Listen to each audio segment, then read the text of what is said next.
Dear students, this channel is for practicing PTA modules every day. If you are struggling with PTA reading module, you can purchase a reading course, which may help you to ace your reading score. Contact us on 6367949840, 9588068207. The first banks were probably the religious temples of the ancient world, and were probably established sometime during the 3rd millennium BC. Banks probably predated the invention of money. Deposits initially consisted of grain, and later other goods including cattle, agricultural implements, and eventually precious metals, such as gold, in the form of easy-to-carry compressed plates. Temples and palaces were the safest places to store gold as they were constantly attended and well built. As sacred places, temples presented an extra deterrent to would-be thieves.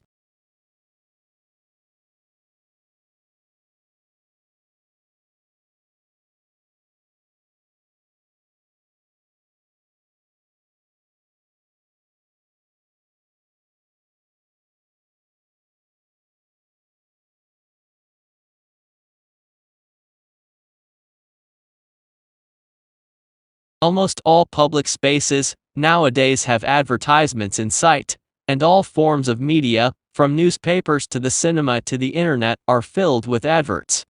This all-pervasive presence reflects the value of advertising to us. Without it, businesses of all types and sizes would struggle to inform potential customers about the products or services they provide, and consumers would be unable to make informed assessments when looking for products to buy and services to use. Without advertising, the promotion of products and practices that contribute to our physical and psychological well-being, medicines to treat minor ailments, insurance schemes to protect us, clothes and cosmetics to make us look and feel better, would be infinitely more problematic than it is.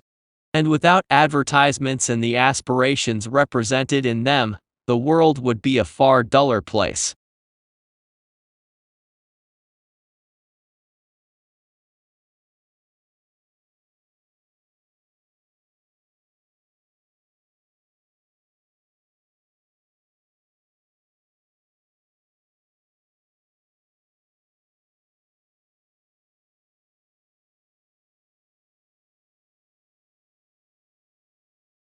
How are these figures, which are both puzzling and shocking, to be explained? The answer seems to lie in our perception of risk and how we modify our behavior. An important concept that has been developed to account for people's handling of risk is the thermostat model. An individual's propensity to take risks is influenced by their own experience and that of others, and this model assumes that the degree to which we take risks varies from one individual to another. The key feature in risk taking is the balancing of perceptions of the risk and the possible rewards, and this balance may be a reflection of an individual's particular type of personality. In general, the more risks an individual takes, the greater will be both the positive and negative rewards.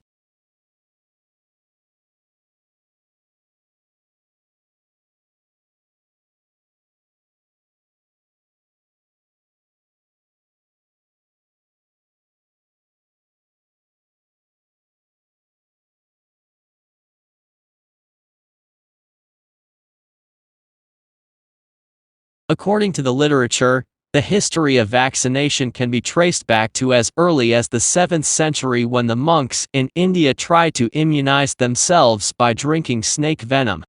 The first vaccination was inoculation with human smallpox, a practice widely carried out in ancient India, Arabia, and China. This method of vaccination consisted of collecting pus from a patient suffering from mild form of smallpox virus infection and inoculating the sample to a healthy human, which later led to a minor infection.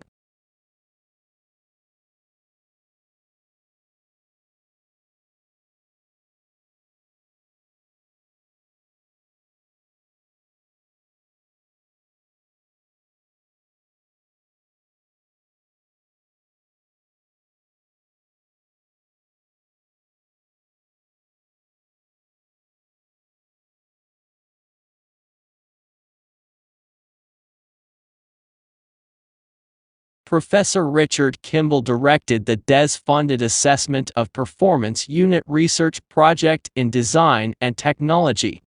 In 1990 he founded the Technology Education Research Unit (TERU) at Goldsmiths College, University of London, which is now running a wide range of funded research projects in design and technology and IT. He has published widely in the field, including reports commissioned by the Congress of the United States, UNESCO and NATO. He has written and presented television programs and regularly lectures internationally. His latest book, Assessing Technology, International Trends in Curriculum and Assessment, won the International Technology Education Book of the Year Award from the Council for Technology Teacher Education at ITEA in 1999 in Minneapolis, USA.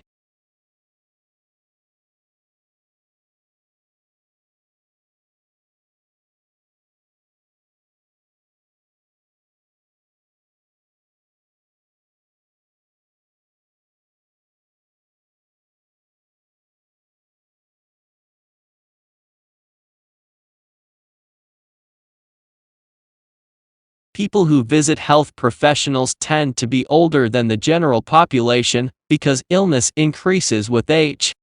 However, the proportion of the population who visited complementary health therapists was highest between the ages 25 and 64 years. The lower rates for people aged 65 years and over contrasted with the rate of visits to other health professionals, which increased steadily with increasing age. The reasons for this difference might include lower levels of acceptance of complementary therapies by older people.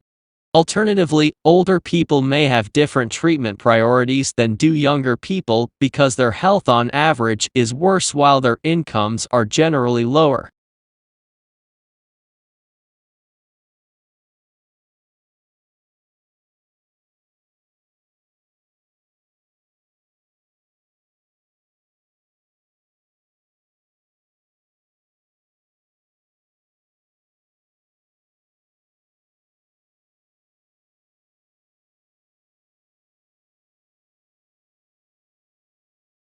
We also need to recognize the broader change that is occurring in how people work, learn, and live. Increasingly, we are moving away from a linear relationship between education, training, work, and retirement as people move in and out of jobs, careers, caregiving, study, and leisure.